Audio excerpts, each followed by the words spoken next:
하박국을 다시 돌아왔습니다. 이제 네 번째 설교가 되겠습니다. 한 왕조의 몰락이나 한 정권의 말기에는 반드시 거기에 필연적인 이유가 있기 마련입니다. 성경은 유다 말기, 유다 왕조의 말기적 현상 때에 나타난 하박국을 통해서 그 시대에 주어진 말씀을 통하여 오늘 우리 자신들과 이 나라 사회에 닥친 말씀, 또 하나님께서 어떤 말씀을 우리에게 주시는가, 동일한 하나님께서 동일한 말씀으로, 하나님의 말씀은 시대를 초월해서 모든 시대와 때에 적절하게 적용되는 말씀이기 때문에 그 옛날 유대 나라, 하나님의 선민이 살았던 그 나라가 하나님 앞에 범죄함으로 말미암아, 그 범죄란 다름 아니라 하박국이 볼 때에 사회 정의가 다 무너졌다.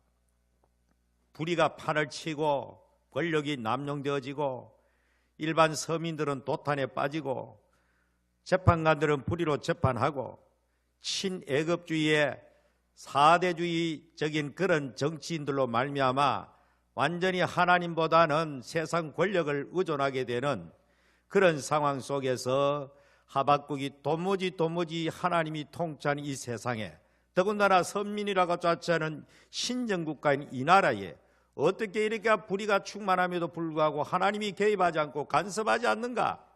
하나님이 과연 살아계시는가? 라고 하는 의문을 이 하박국이 하나님 앞에 따지듯이 의문을 제기한 그 물음에 대해서 하나님께서는 놀라운 말씀으로 답하셨는데, 그 답이란 바로 이 나라 유대 나라는 그 불의와 죄악으로 하나님이 그동안 침묵한 것이 아니라 그들이 회개할 기회를 주었지만 돌이키지 않음으로 말미암아 하나님께서 멀리 있는 바벨론이라고 하는 갈대아 사람을 일으켜가지고 완전히 유대 나라를 쓸어버리겠다, 마치 어부가 물고기를 초망을 쳐가지고 싹쓸이해가는 그런 환상을 보여주면서 이 하박국은 다시 충격을 받습니다. 하나님, 이거는 아니지 않습니까? 아니, 비록 유대 나라가 범죄고 잘못했지만은 하나님이 간섭해가지고 이 사회 정의를 실현되도록 죄 지은 사람은 그때그때 하나님이 처리하든지 공의가 나타나면 될 것인데 왜 저 불의한 하나님도 없는 더 악독한 저 갈대아 사람을 일으켜가지고 이 하나님의 나라 성전이 있고 그래도 하나님의 백성이 이 나라를 이렇게 참혹하게 하나님께서 징치하십니까? 도무지 나는 납득하지 못하고 이해할 수가 없다라고 하는 두 번째 의문을 하나님 앞에 제기할 때에 하나님께서 이 하박국에게, 그래, 네 의문에 대해서 내가 답해 주마. 그러면서 하나님께서 하시는 말씀이 앞으로 이 유다 나라를 집어삼킨 당시의 최강의 나라 바벨론이 지금 팽창하고 절대 권력처럼 보이지만은 이 나라가 앞으로 어떻게 될 것인가? 이 나라도 기필코 하나님 앞에 범죄함으로 말미암아 하나님의 손에 의해 가지고 이 나라도 하나님 앞에 심판받고 멸망할 것을 말씀하고 있는데, 그 말씀을 하면서 이것은 분명하게 확실하게 된다. 너는 이것을 모든 사람이 볼 수 있도록, 달려가면서도 볼 수 있도록 이렇게 기록해 놓아라. 이 묵시는 반드시 정한 때에 내가 그것을 그대로 시행하겠다. 그러면서 하나님께서 적어도 세상이 혼란스럽고 어지럽고 유대 나라가 비록 바벨론에서 멸망하고 이런 참혹한 상황이 도래할지라도 하나님을 섬기는 사람, 성경에 나오는 대로 믿음은, 의인은 오직 믿음으로 살리라. 세상이 그렇게 시끄럽고 혼란스러워도 하나님의 사람은 그 시대에도 중심을 잡고 믿음으로 살 것을 강력하게 말씀하는 것입니다. 이거는 구약과 신약에 걸쳐서 모든 하나님의 사람들에게 공통으로 주어진 메시지인 것입니다. 이 말씀을 이어가지고 신약의 사도 바울은 우리의 구원에도 그대로 적용을 하면서 오직 의인은 믿음으로 살리라.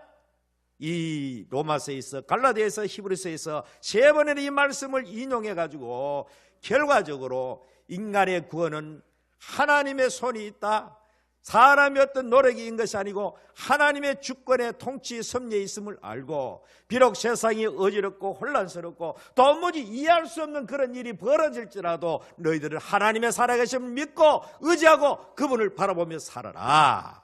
그렇게 하나님께서 말씀을 주신 것입니다.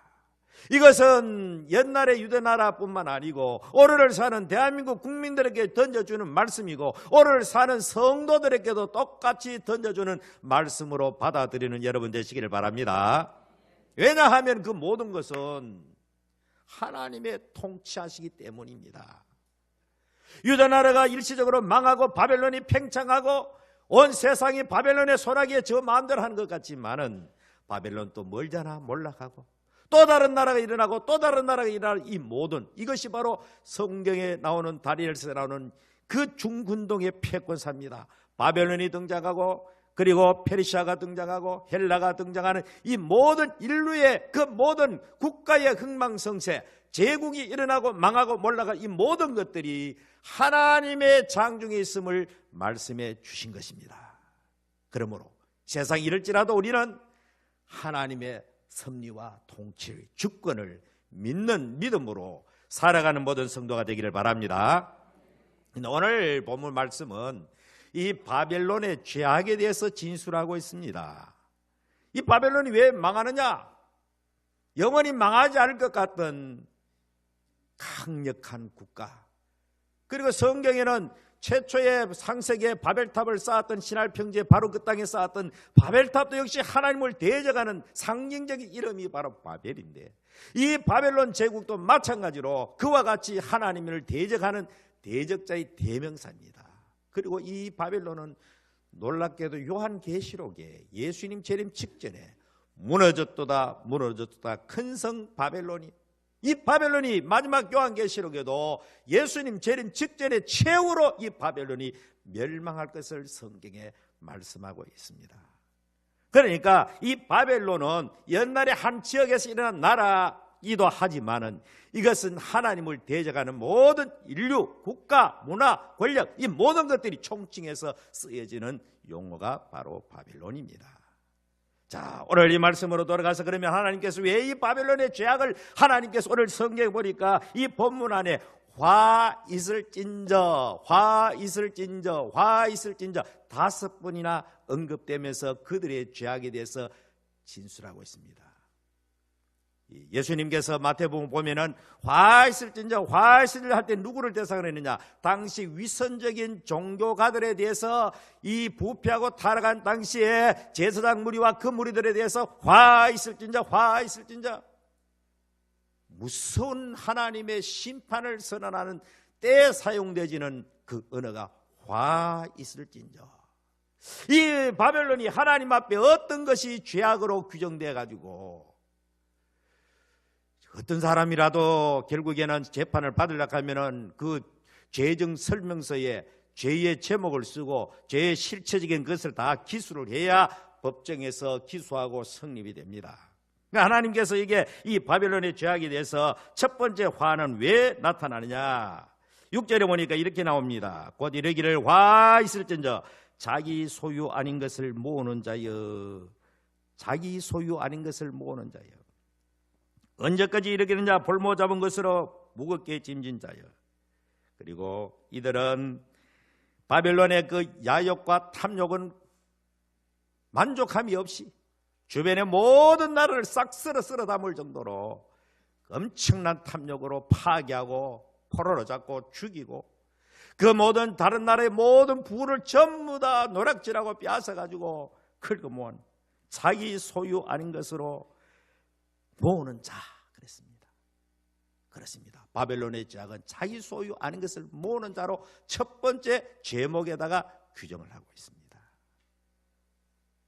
이런 일들은 인류 역사 속에 끝없이 팽창하는 국가들마다 다른 나라를 침략해가지고 그냥 남의 나라의 모든 것을 빼앗아오는 이 침략주의 혹은 또 이 제국주의, 이런 것들이 바로 하나님께서는 나라와 민족과 고유한 민족과 문화를 가지고 향유하면서 다양하게 하나님이 살도록 그렇게 섭리하셨는데 이걸 무시하고 국경을 넘고 민족의 경계를 넘어가지고 다른 민족을 삭슬해가지고 하나의 거대한 침략적 제국을 형성하는 그들에 대한 하나님의 경고입니다. 그리고 오늘 이 자본주의 국가에서 적용한다면 무엇일까요? 오늘 국가 권력에서 농단되어지는 자기 분수를 넘어서 자기의 소유 아닌 것을 긁어모으는 이런 탐욕과 죄악들, 권력과 부패한 재벌들과 이런 것들이 결탁해가지고 엄청난 죄를 범한 결과로 오늘 대한민국은 지금 위기 상황으로 치닫고 있다는 적용을 할 수가 있다는 것입니다. 자기 소유가 아닌 것. 사람은 자기가 노동하고 자기가 성실히 일하는 그 결과로 살아야 되는데 부정한 방법으로 부패한 방법으로 권력을 이용해가지고 오만 가지 이런저런 뒤에서 이렇게 해가지고 긁어모은 이 부패하고 불의한 재물, 이것이 바로 자기 것이 아는 것을 자기 소유로 삼는, 오늘 현재 우리나라로 적용한다 바로 그런 것이 해당될 수밖에 없는 것입니다. 하나님께서는 한 국가가 탐욕을 가지고 남의 나라를 짓밟고 그냥 팽창하면 그 나라가 잘 나가는 것 같지만 오래 못 갑니다. 인류 역사 속에서 팽창한 국가, 팽창한 남의 나라를 짓밟고 지배하고 참 빼앗고하는 그런 나라가 잘 나가는 것 같이 오래 간 역사가 없습니다. 바벨론도 한 100여 년 만에 끝장 나버렸습니다. 그 다음 이어지는 페르시아도 마찬가지입니다. 모든 국가가 팽창하면서 그렇게 지배할 때에 오래 가지 못하고 그들의 권력도 종지부를 찍었다는 것이 인류 역사의 교훈입니다.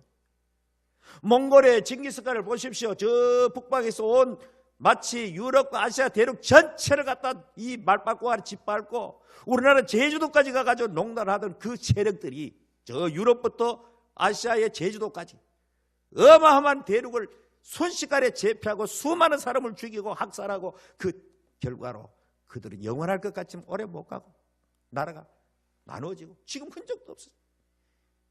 이것은 바로 인류 역사에게 하나의 경험적으로 역사적 경험이요. 하나님이 살아계시기 때문에 결코 그런 탐욕을 무한대로 방치하지 않으신 하나님의 살아계심을 우리는 믿어야 하는 것입니다. 반드시 이런 자기 것 아닌 것을 자기 소유로 삼는 이런 행위는 마땅히 하나님의 정죄와 심판을 피할 수가 없습니다. 이건 한 국가든 한 정권이든 똑같은 것으로 하나님 앞에서 심판을 피할 길이 없게 될 것입니다. 그리고 두 번째 이 화 있을진저라고 하는 말씀을 또 살펴보면은 재앙을 피하기 위하여 높은 데에 깃들이라며 자기 집을 위하여 부당한 이익을 취하는 자에게 화 있을진저. 매나 그 앞에 있는 거가 비슷한 것 같지만 이 바벨론이라고 하는 나라가 시랄 평지에 그 엄청난 메소포타미아 평지에 난공불락의 도성을 건립을 합니다. 성을 쌓아놓고 그 밑에 보니까 담보에서 돌이 부르짖고 집에서 들보가 응답하리라. 그런 거대한 성곽을 건축하고 화려한 궁전을 짓고 수많은 주변 나라에서 끌고 온 포로들을 강제 노동을 시키고 그리고 수많은 주변 나라에 빼앗아온 황금 보석으로 치장하는 그 모든 것들이 나중에 하나님께서 담보에서 돌이 부르짖고 집에서 들보가 응답하리라. 왜? 이것은 바로 자기 집을 위해서 부당한 게 이득을 취득했기 때문입니다. 자본주의가 제일 위험한 것이 부당하게 이 모든 것을 경쟁한다는 것입니다. 그야말로 이 세계가 지금 대전환기에 있습니다. 한때는 세계화 해가지고 글로벌 이 세계화가 무엇입니까? 무한 정글주의, 자본주의 시장 경제가 온 세계로 그냥 이것만이 유일한 법칙이다라고 했지만은 이 결과로 그 종중이 미국부터 온 세계가 불평등 속에서 권력자와 재벌과 이 기업가들의 탐욕에 해가지고 전 세계가 지금 끙끙 앓고 있는 것입니다. 이것이 지금 세계적 대전환기입니다. 그래서 이런 것들은 결코 이 하나님께서 일찍이 벌써 이런 바벨론 스타일의 죄악들을 오늘 이 시대 이 전 세계가 특별히 우리나라도 마찬가지로 없이 이런 죄를 하나님 앞에 범죄하고 있었다는 것입니다. 우리 잘 아는 대로 그 최순실과 그 일가 그 사람들이 부당한 이득이고 자기 소유하는 것을 끌고 모은 그 결과로 오늘날 저것이 때가 되니까 하나님이 결국 만천하에 드러내게 하고 다 터뜨려버리는 것입니다. 이런 것을 보고도 앞으로도 미련한 인생들은 끊임없이 그런 것이, 그런 탐욕을 추구하는 것이 인생의 변함없는 모습들인 것입니다. 그래, 오늘 이 성경 말씀으로 돌아가면 정말로 진실로 오늘 우리는 성경적인 근로관, 성경적인 이 어떤 노동, 성경적인 어떤 재물관, 이것을 분명하게 가지고 우리 예수 믿는 사람들이, 그런데 유감스럽게도 이런 문제는 예수 믿는 사람이나 안 믿는 사람이나 별 딸 것 없이 자기 이익을 위해서 수단과 방법을 안 가르치고 남을 갖다 못 살게 만들고 남의 피를 흘리게 만들고, 그 밑에 보면은 피로 성읍을 건설하며 불의로 성을 건축하는 자에게 화 있을진자. 피라 그랬습니다. 피. 남의 피를 흘린다.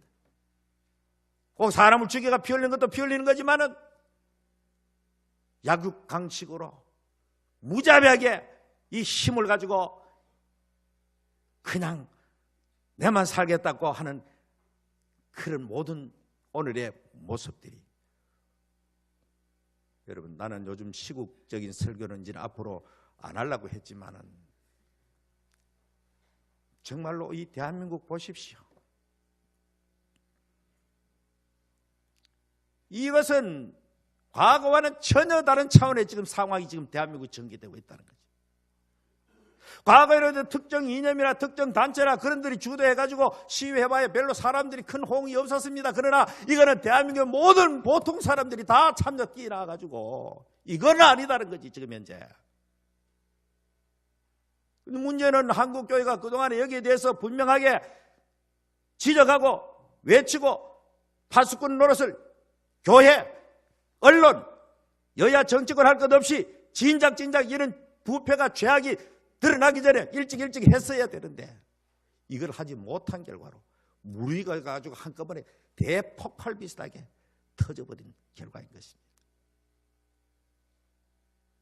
돈이면 최고다. 수단과 방법을 한 걸 돈, 권력, 여기에 모든 사람들이 미쳐날때는 이 대한민국이 오늘 이 결과를 가져온 것이고, 유감스럽게도 교회도 여기에 무관하지 않고 일조를 했기 때문에 지금 참여하는 마음, 회개하는 마음으로 이 시국을 바라보면서 빠른 시일 안에 하나님의 공의로운 섭리와 통치가 빠른 시일 안에 이 나라 이 대한민국에 이루어지도록 기도하면서 그렇게 해야 되는데도 불구하고 아직까지도 일부 기독교 세력들이 부패한 건 잘못했는데도 불구하고 그것을 감사하는 이것은 대단히 하나님의 노를 더 격발시킬 뿐이고 전두물을 더 막을 뿐인 것입니다. 지금.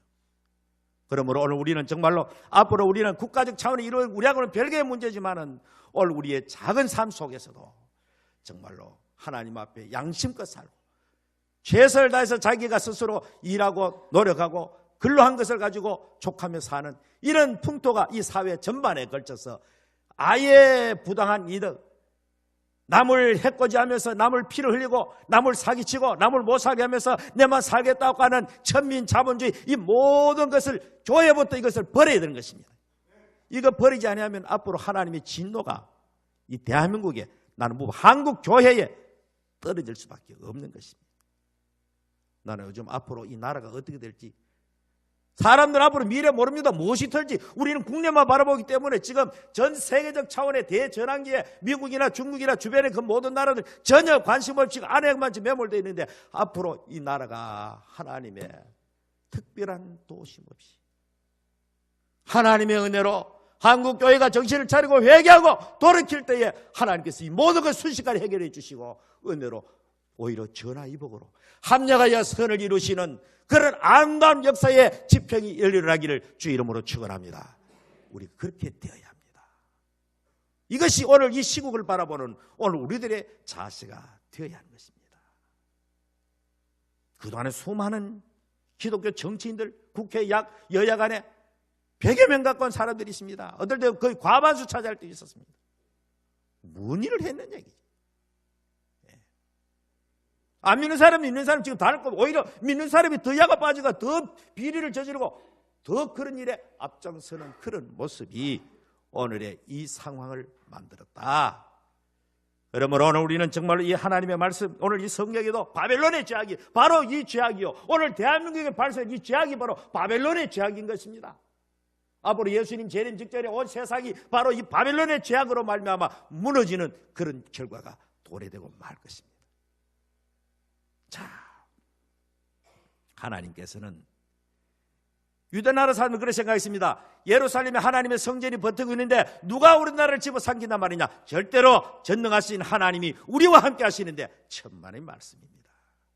하나님의 공의가 떠나고 하나님의 말씀이 떠나고 세속화되고 타락한 기독교는 하나님 앞에는 아무 가치가 없다는 것입니다. 여러분, 공산주의라는 것이 무엇 때문에 나타난 것입니까? 공산주의는 공산주의가 어디서 나왔습니까? 동양의 유교권에 나왔습니까? 기독교 서양 문명에서 나왔습니다. 왜? 당시에 러시아가 기독교가 완전히 권력과 한패가 돼가지고 수많은 노동자 농민들을 피를 흘리고 눈물을 흘리게 만든, 거기에 그 시대에 공산주의라는 괴물이 나타나가지고 종교는 야편이다 하면서 교회를 쓸어버린 것입니다. 교회가 정신 안 차리면 우리 앞으로 이 나라도 어떤 일을 당할지 알 수가 없는 것입니다. 그래서 우리는 정말로 이 사회가 정의가 강같이 흐르도록 우리 교회 지도자들이, 특별히 기독교 정치인들이 정신을 차리고 여야를 가릴 것 없이 회개하고 앞으로는 진실로 하나님 앞에 선한 양심으로 돌아오는 우리 자신들부터 앞으로는 그런 마음가짐을 가지고 살아야 하는 것입니다. 부정한 방법으로, 비정상적인 방법으로, 악의 성격, 남의 것을 자기 소유로 삼고 부당한 이득을 취하고 남의 피를 흘리면서 내 것으로 만드는 이 모든 죄악이 바벨론의 죄악이요 탐욕의 죄악인 것입니다. 그래서 이런 나라는, 이런 개인은, 이런 국가는, 이런 정권은 몰락할 수밖에 없다. 이것이 하나님의 말씀이 오늘을 사는 우리들에게 주시는, 하박국을 통해 우리에게 던지는 메시지인 것입니다. 자, 그리고 보십시다. 그런데 놀랍게도 유대인들은 어떻게 생각했는가 하면은 예루살렘 성전이 불타고 파괴되어 버렸고 이제 하나님의 이름은 이제는, 그 사람들은 건물 안에 하나님이 같이 있는 것처럼 생각했습니다. 건물 자체가 무슨 신성치 않은. 그러나 하나님은 건물과 상관이 없습니다. 이제는 그들이 하나님의 이름은 다 끝났다, 하나님의 영광은 다 끝났다고 생각했는데, 놀랍게도 여기 성경 말씀해 보십시오. 14절, 우리가 너무나 잘 아는 복음성가도 부르는 찬송 말씀 14절 읽어봅니다. 시작.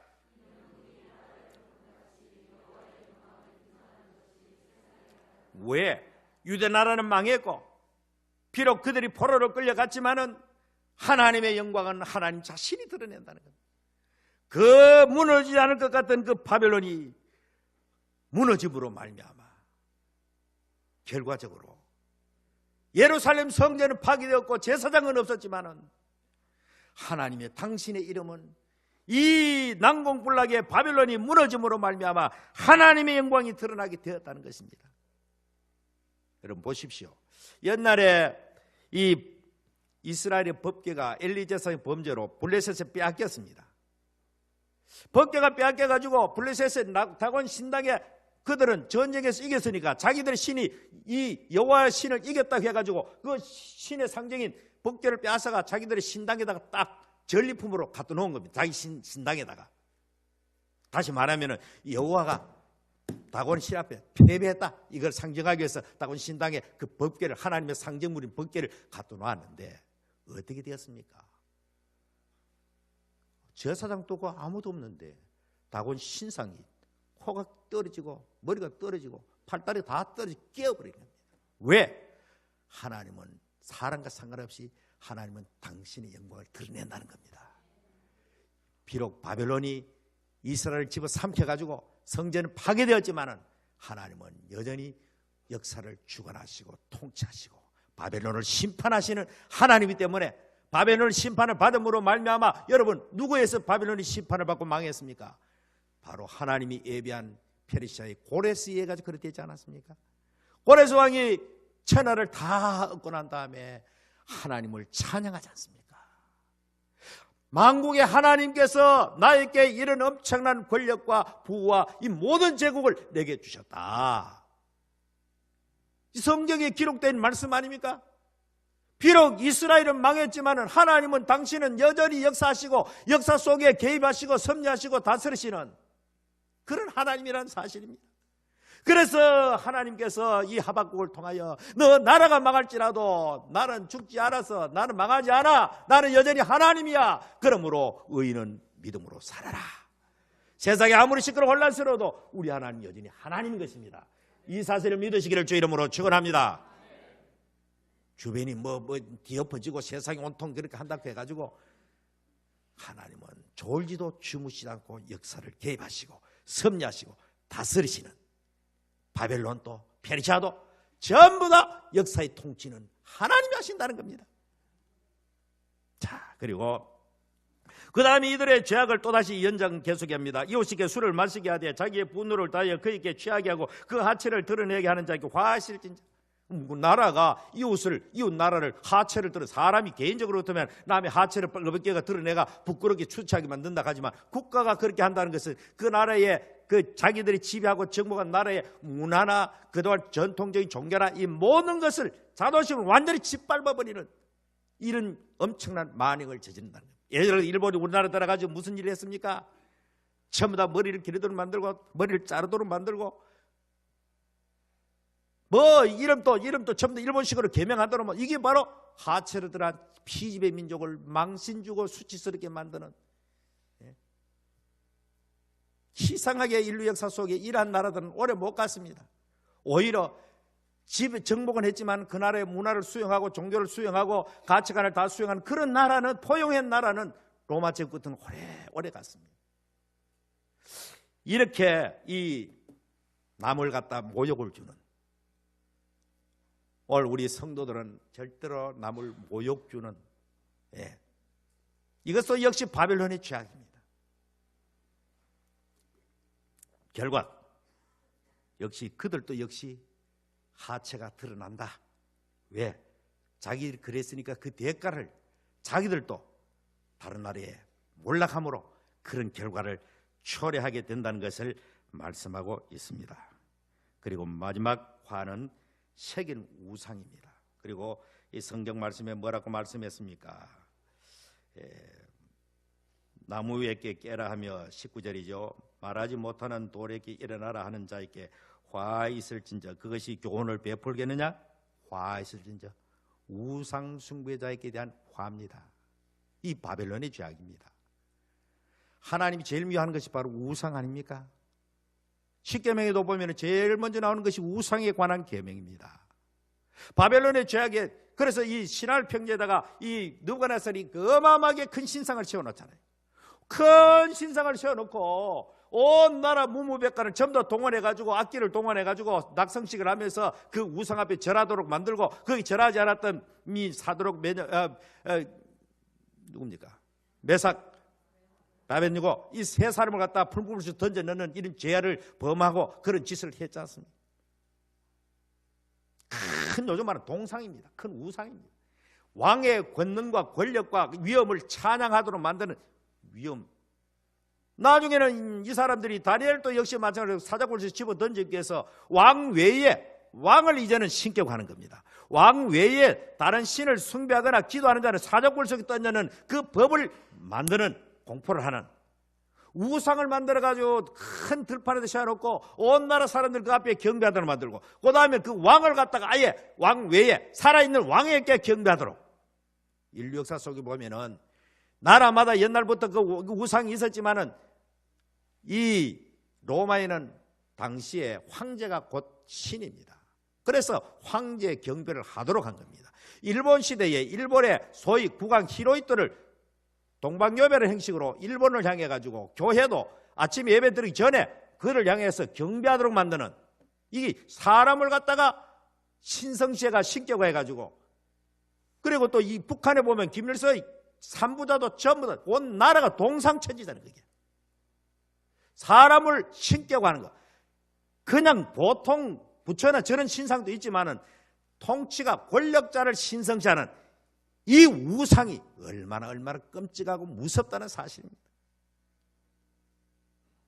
이상하게도 권력자들은 어른들도 지나가면은 그 권력에 도취돼가지고 나중에 자기가 신처럼 착각을 하고 그렇게 만들도록 분위기를 만들어버립니다. 이 보이는 우상과 보이지 않는 우상. 애굽에는 바로 왕들이 살아생전에 반신 반인을 하다가 죽으면 아예 그것들도 신으로 되어버리는, 이상하게도 그런 나라 역사 속에서 지도자에 대한 숭배,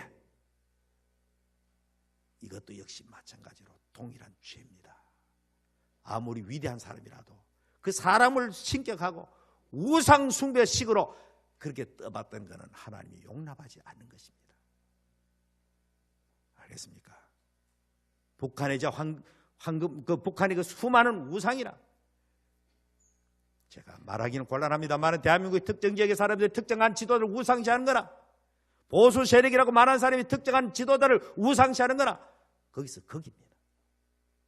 그렇기 때문에 지금 이 바벨론에 아까 처음 얘기했죠. 처음에는 신할평지에 하나 큰 신상을 세워가 그 우상 숭배하다가 거기 만족한다 자기를 갖다가 신성시에 신격하도록 법을 그걸 만들어가지고 그렇게 했던 거예요. 사람을 하나님 제일 진노하는 게 바로 사람이 하나님처럼 둔갑하는 겁니다.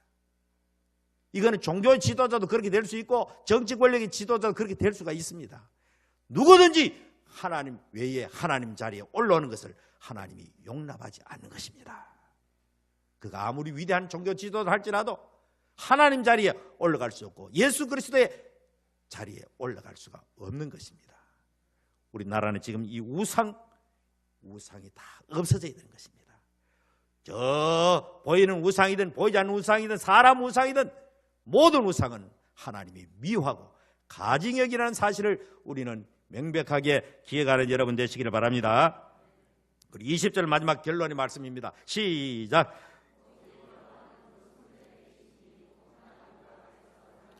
자, 여기에 오직 여호와는 그 성전은 이 예루살렘 그 성전을 말하는 것이 아닙니다. 그 성전이 이미 파괴되고 없습니다. 이 성전은 하늘 지성소를 말합니다.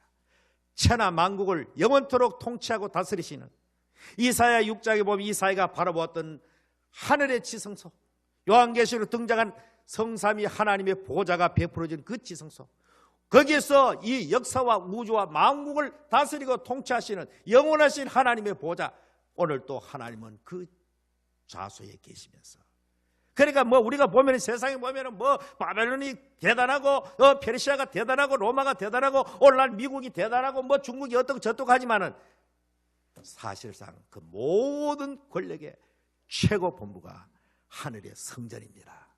오직 여호와는 그 성전에 계시니 온 땅은, 옛날 온 천하라고 했는데 지금 온 땅이라고 표현해요.